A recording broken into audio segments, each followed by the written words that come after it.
Hola, buenas tardes. Seguimos con este ciclo de charlas dentro de la cápsula virtual Trejo. Nuevamente agradecerles a Romina y a Roxana por la convocatoria. Hoy el tema que vamos a tratar se relaciona con las buenas prácticas aplicables a las víctimas y especialmente a las víctimas de violencia de género. Muchas veces cuando utilizamos palabras, estas pueden servir para discriminar, para etiquetar, pero muchas veces también pueden servir para sensibilizar, abrir nuevos horizontes y luchar contra la discriminación.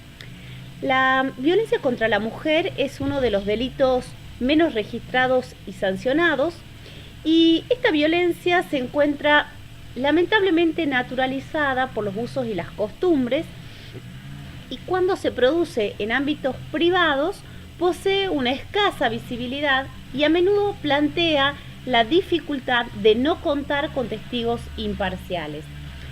Es por eso que cuando hablamos de sentimientos de miedo, de culpa y otros factores, como por ejemplo la imposibilidad de sostenerse económicamente, o también a veces la falta de contención social, lleva a que muchas veces las mujeres víctimas de violencia puedan tardar años en hacer las denuncias, o puede ser que nunca efectúen las denuncias para poner fin a este flagelo que va en aumento, y que en los casos más extremos configura lo que veníamos hablando de la figura de femicidio, es decir, el asesinato de mujeres por razones de género. En los años 90, la violencia contra la mujer se constituyó en el centro de atención e interés tanto de organizaciones internacionales como nacionales, tanto desde el punto de vista de las instituciones políticas como judiciales. Es por eso que en 1993 la Asamblea General de Naciones Unidas aprobó la Declaración sobre la Eliminación de la Violencia contra la Mujer, la cual en su artículo primero la define puntualmente diciendo que es todo acto de violencia basado en la pertenencia al sexo femenino que tenga o que pueda tener como resultado un daño o un sufrimiento físico, sexual o psicológico para la mujer, inclusive las amenazas de talos actos y la coacción o la privación de la libertad, tanto si se producen en la vida pública como en la vida privada. Posteriormente, en el año 1994, la Organización de los Estados Americanos negoció la Convención Interamericana para prevenir, castigar y erradicar la violencia contra la mujer, y en el año 1999 confeccionó el protocolo facultativo de esta convención para la eliminación de todas las formas de discriminación contra la mujer. Asimismo, el Fondo de Poblaciones de Naciones Unidas declaró que la violencia contra la mujer es una prioridad de la salud pública, y Naciones Unidas, a través de su Asamblea General, declaró el día 25 de noviembre como el Día Internacional para la Eliminación contra la Violencia hacia las Mujeres. Nuestro país también avanzó en materia legislativa en atención a los parámetros de esta Convención de Naciones Unidas para la eliminación de todas las formas de discriminación contra la mujer, que es la conocida CEDAW, incorporada a nuestra Constitución Nacional a partir del año 1994. Y en el año 2010, cumpliendo los compromisos internacionales asumidos, el Estado argentino sancionó la Ley 26485 de protección integral para prevenir, sancionar y erradicar la violencia contra las mujeres en los ámbitos en los cuales éstas desarrollen sus relaciones interpersonales. Esta ley tiene por objeto garantizar que se eliminen todas las formas de discriminación hacia la mujer en todos los órdenes de su vida. Tiene como fin promover el derecho de las mujeres a vivir una vida sin violencia y alentar el desarrollo de políticas públicas de carácter institucional sobre la violencia contra las mujeres. Establece además que el Estado tiene la obligación de garantizar a las mujeres y a las niñas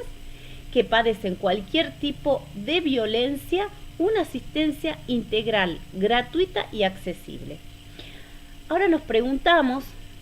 por qué son necesarias o por qué son importantes estas buenas prácticas en orden a la toma de la declaración de las víctimas de violencia en todas las fases del procedimiento.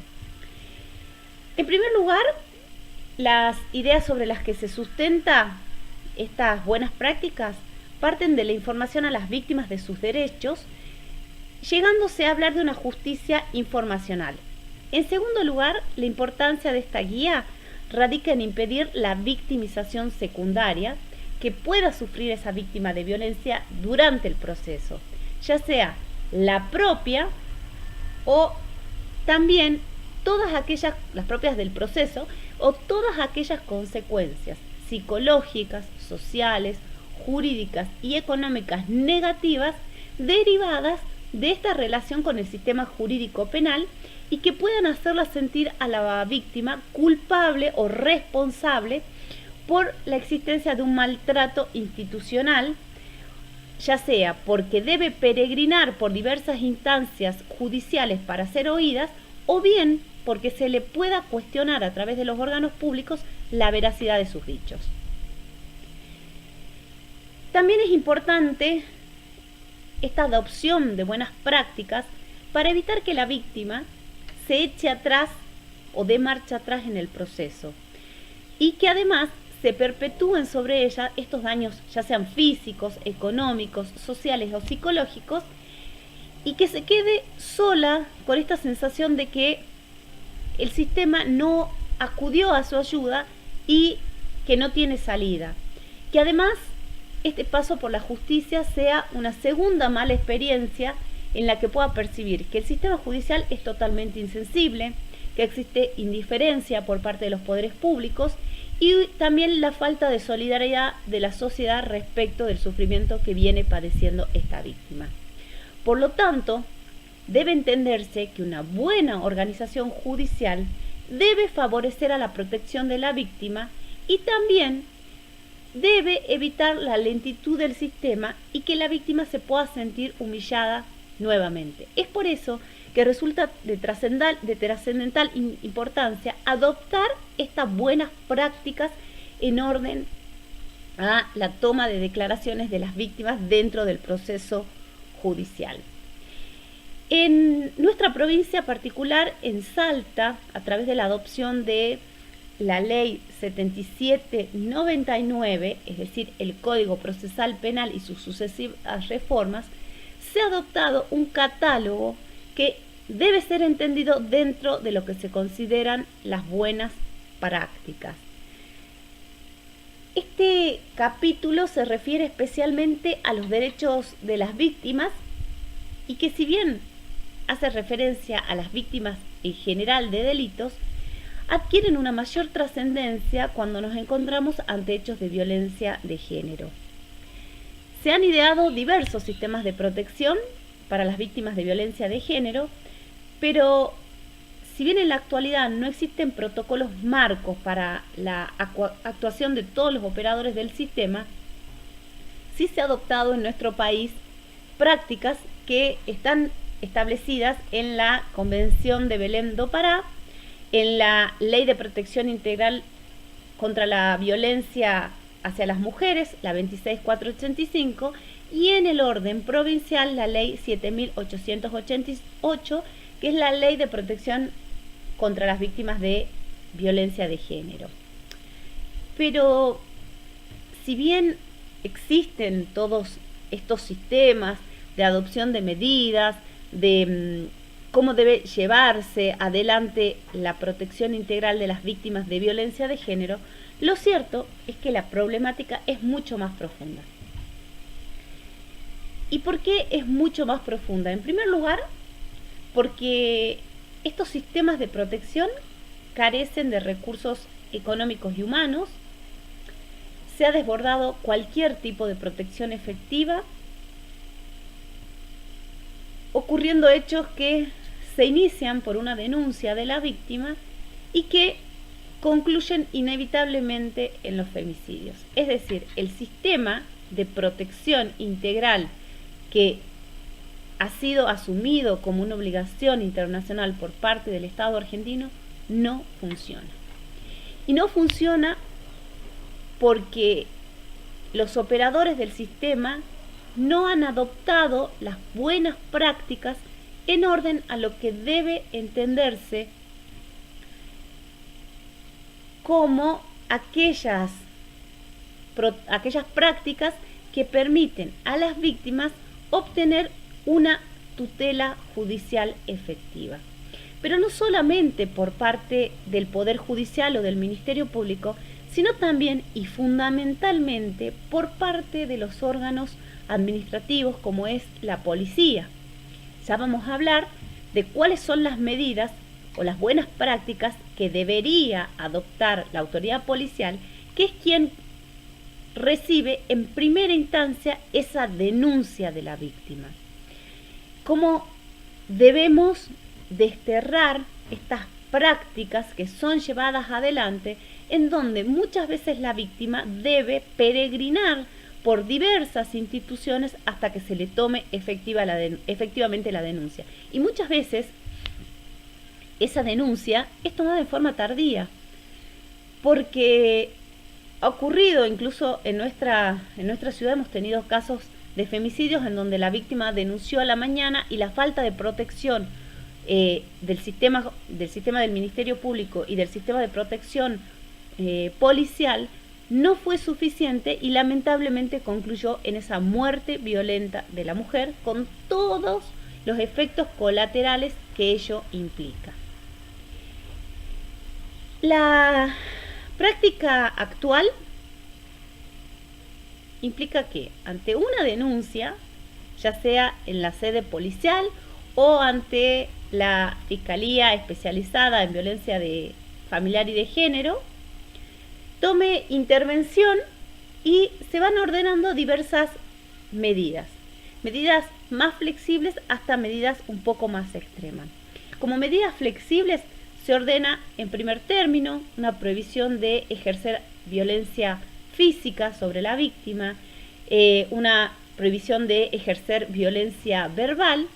para llegar a medidas de mayor protección como son la prohibición de acercamiento hacia la víctima y muchas veces la exclusión del hogar. Ahora nos preguntamos, ¿estas medidas son suficientes para obtener esa protección integral de la víctima? Y la realidad nos demuestra que no. Nos demuestra que en la mayoría de los casos que han concluido en femicidios, estas medidas no han sido suficientes. El gran problema radica no en las medidas que se disponen, sino en el control que debe llevarse adelante respecto de estas medidas. Y que en la mayoría de los casos implican una victimización secundaria de la denunciante, porque ante el nulo control por parte de la autoridad policial de esas medidas ordenadas, ya sea por el juez interviniente o por el fiscal interviniente, ¿qué sucede? Es nuevamente la víctima quien debe acudir ante la autoridad policial para realizar una nueva denuncia, informando que el agresor no ha cumplido con las medidas dispuestas, que se han producido nuevos hechos de violencia, que se han producido amenazas respecto de llevar adelante esos hechos. Pero además, esto no concluye ahí. Esa víctima es citada nuevamente a la sede de la Fiscalía, es nuevamente examinada por los equipos interdisciplinarios a los fines de evaluar el riesgo o el nivel de riesgo en que la misma se encuentra. ¿Qué hacemos con esta evaluación del nivel de riesgo? Si las medidas dispuestas no han sido controladas y no han sido cumplidas por el agresor. Lo cierto es que la víctima debe permanecer siempre atenta y vigil para evitar nuevamente ser atacada. Y acá estamos viendo el fracaso del sistema de medidas de protección. Por eso resulta trascendental la adopción de estas medidas, de estas buenas prácticas, de un protocolo de buenas prácticas que no sea una letra muerta, sino que sea efectivamente cumplido por los operadores. En primer lugar, la capacitación en perspectiva de género. Es fundamental entender estos casos incluidos dentro de la perspectiva de género y de que todos estos hechos se producen en el marco de la violencia estructural hacia las mujeres. Estos no son episodios aislados, no son episodios esporádicos, sino que la violencia estructural tiene un trasfondo mucho mayor. Es una constante de las víctimas que son permanentemente atacadas por sus agresores. Entonces, esta adopción de las buenas prácticas, en primer lugar, va a requerir la capacitación. Nuestro país ya ha adoptado la ley Micaela, en la cual ordena que los 3 poderes del Estado deban ser capacitados en perspectiva de género. Y cuando hablamos de la perspectiva de género, hablamos de esa visión que nos permite establecer que la violencia llevada adelante contra la mujer se haya basada en el sistema patriarcal, en el cual las mujeres carecemos de derechos en relación a los derechos que les asisten a los hombres, en estereotipos en los cuales las mujeres estamos enmarcadas y debemos cumplir, es decir, ser buena ama de casa, ser buena esposa, trabajar y volver a la casa y seguir con las tareas del hogar, que deben ser necesariamente desterrados. Es por eso que estas buenas prácticas nos van a permitir evitar esta victimización secundaria o revictimización y que la víctima sienta que esa protección que tanto alega el Estado a través de la normativa sea una protección efectiva. Ante la creciente catarata de denuncias de violencia hacia las mujeres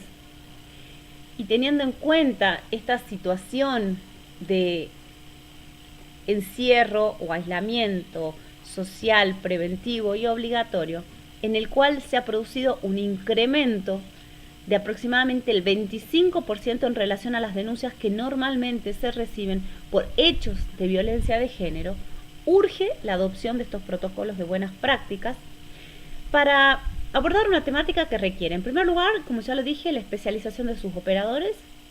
y en segundo lugar, y fundamentalmente, evitar la revictimización de las mujeres y de todo el entorno familiar. ¿Cuáles son estas buenas prácticas? Se han considerado en general buenas prácticas las siguientes. En la primera de ellas, la víctima debe recibir un trato digno y respetuoso por parte de las autoridades. Y cuando hablamos de las autoridades, no solamente hablamos de las autoridades judiciales, es decir, Ministerio Público y Poder Judicial, sino también y fundamentalmente del personal policial. Desde el inicio de la denuncia, la víctima en la sede policial debe ser abordada por un equipo interdisciplinario que le permita que luego de efectuada su contención, ésta pueda explayarse con toda la amplitud en la descripción de los hechos y sin preguntas que puedan ponerla nuevamente en una situación ya de violencia institucional, como por ejemplo, cargar sobre la víctima la responsabilidad del hecho. Es por eso que urge la adopción de equipos interdisciplinarios en la sede de las comisarías, en donde las víctimas acuden en primera instancia a formular sus denuncias. Pero además, también urge una protección integral, física y moral, no solo de la víctima, sino también de la familia. Pero esta protección, lo venimos diciendo, debe ser efectiva. Debe dejarse de lado todas aquellas medidas que ordenan la protección de la víctima, como por ejemplo las consignas fijas, las rondas ambulatorias o periódicas en el domicilio de la víctima, y esta protección, para ser efectiva, debe ser trasladada hacia el agresor, es decir, quien debe ser objeto de control debe ser el agresor y no la víctima, porque si no, la estamos poniendo nuevamente en una situación de revictimización. Estamos encerrando a la víctima con el fin de evitar que sea nuevamente agredida cuando las medidas deben ser trasladadas hacia su agresor, ya sea mediante la adopción de mecanismos de control electrónico, es decir, las pulseras, teléfonos, ya sea mediante la disposición de haber dispuesto que se evite que el agresor se acerque personalmente a la víctima y que en su caso se pueda disponer algún tipo de mecanismo en el cual directamente el control sea sobre el mismo. También puede ocurrir que se dispongan medidas restrictivas de la libertad,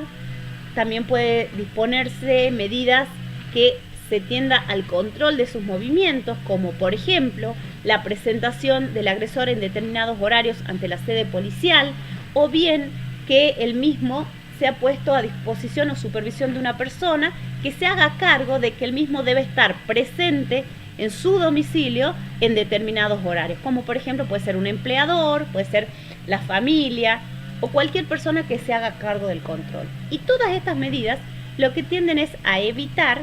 que sea la víctima quien, además de haber sufrido la agresión, la amenaza y etcétera, sea ella quien se vea restringida en el libre ejercicio de sus derechos y sobre todo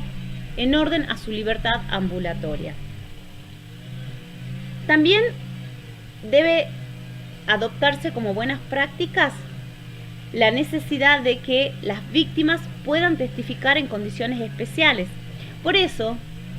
una buena práctica requiere que la víctima sea abordada desde el primer momento por equipos interdisciplinarios que estén especializados o que tengan la perspectiva de género para entender cuál es la temática de... También es importante que las víctimas sean oídas, pero oídas en el sentido efectivo y que además se le pueda facilitar elementos de prueba, que se les permita facilitar elementos de prueba, ya sea a través de medios electrónicos u otros medios especiales. Resulta, vuelvo a decir, fundamental la declaración de la víctima primigenia. Y esta declaración debe tener toda la amplitud necesaria para que con esa declaración y sin ser necesariamente citada a la sede de la Fiscalía, pueda el fiscal tener base para su acusación. No requiere que sea ni ratificada ni nuevamente prestada ante el fiscal. Por eso la importancia del abordaje de los equipos interdisciplinarios en la sede de las comisarías o, si la primera denuncia es en la sede de la Fiscalía, en las sedes de fiscalías, para evitar justamente que la víctima nuevamente tenga que estar ratificando o prestando una nueva declaración. También es importante y debe ser adoptada como buena práctica favorecer que solo sea interrogada la víctima en la medida en que esa declaración sea necesaria para el proceso penal. Existe lamentablemente una práctica enraizada y que debe ser totalmente desterrada de la situación constante y permanente de la víctima para que preste una nueva declaración porque los operadores se olvidaron de tomar una declaración o no les quedó claro un hecho, etc. En estos casos es muy importante el abordaje, vuelvo a decir, del equipo de especialistas con perspectiva en género. Otra de las buenas prácticas es la exclusión de la publicidad de las audiencias y el anonimato de datos de la víctima o de testigos. ¿Y por qué es importante? En primer lugar, estas medidas deben garantizar que se restrinja la publicidad de los medios de comunicación masiva respecto de todas aquellas circunstancias que puedan trascender en el juicio. Estamos hablando de hechos que producen una afectación, no solamente en la mayoría de los casos físicos, sino también de una afectación psicológica, y cuando trascienden estos hechos, la víctima es nuevamente señalada por la sociedad como una persona que efectuó la denuncia en contra de su agresor entendiendo que esto no debiera ser así en función de los estereotipos sociales. Pero además también es importante que estos juicios, que si bien de acuerdo a nuestra normativa procesal deben ser orales y públicos, se hagan a puertas cerradas, en donde la menor cantidad de personas pueda tomar contactos con estos datos sensibles que son proporcionados en el juicio, como también evitar que se puedan divulgar datos sobre la víctima y sobre los testigos, con el fin de evitar influenciarlos a los fines de que presten declaración en uno o en otro sentido. Otra de las buenas prácticas es la de que la víctima y los testigos puedan emitir su declaración a través de medios audiovisuales o a través de técnicas en las cuales se produzca la ocultación del rostro o muchas veces la adulteración de la voz a los fines de que se evite en todo momento y desde el inicio del proceso la confrontación de la víctima o de testigos con su agresor. Se deben crear espacios reservados para que las víctimas puedan prestar sus declaraciones en los edificios judiciales o en las dependencias policiales y evitar que la víctima pueda visualizar a su agresor y con ello se condicione su declaración. Pero también se puede utilizar la tecnología, es decir, nuestro Código Procesal incluso lo permite, que es el soporte técnico de las declaraciones, mediante equipos que puedan distorsionar, ya dije, la voz o la imagen, o que a través de las llamadas teleconferencias la víctima pueda prestar la declaración ante el tribunal cuando existan motivos fundados de un temor hacia su integridad física, psicológica de la misma víctima o de su entorno. También se debe disponer como buena práctica la fijación de medidas especiales para la protección de víctimas especialmente vulnerables y programas de protección a las víctimas y testigos. Es necesario tener en cuenta que en muchos supuestos la interseccionalidad atraviesa esta violencia de género. Víctimas que son especialmente vulnerables en razón de los diversos parámetros sociales en los que viven. Entonces se deben poner en práctica estos programas especiales que comprendan una asistencia jurídica, psicológica, social, que sea totalmente gratuita para las víctimas, pero también una atención adecuada en función de los posibles daños que puedan haber sufrido las víctimas y una ayuda financiera. Y por último, como buena práctica, se deben adoptar medidas cautelares. Fundamentalmente, si no se puede llevar adelante el control del agresor, porque no existen medios económicos a disposición o medios humanos a disposición para su control, se deben adoptar estas medidas que tiendan a alejar a la víctima y a su entorno familiar del agresor, ya sea mediante traslado a centros familiares de contención o también mediante la adopción de medidas psicosociales que aborden no solamente los momentos coetáneos de los hechos en los cuales las víctimas sufren estas agresiones o estas amenazas, sino también y fundamentalmente en los momentos posteriores. Muchas veces nos ocupamos de llevar al agresor a proceso, lo llevamos a juicio, obtenemos la condena. ¿Y qué pasa con las víctimas? ¿Quién se encarga de que esas víctimas, luego de vivido todo este proceso, tengan alguna asistencia o ayuda, ya sea desde el punto de vista económico, porque muchas veces los agresores quedan presos y eran el único sostén de la familia, sino también una asistencia psicológica de la propia víctima y de el entorno familiar? Nos olvidamos de las víctimas colaterales, que son los hijos. Entonces, en todos estos supuestos, la adopción de buenas prácticas tiene que tender a esta protección integral, tal cual lo establece la Ley de Protección Integral de las Víctimas de Violencia de Género. Estos son algunos de los estándares que entendemos deben ser adoptados por todos los organismos públicos a los fines de la adopción de buenas prácticas en orden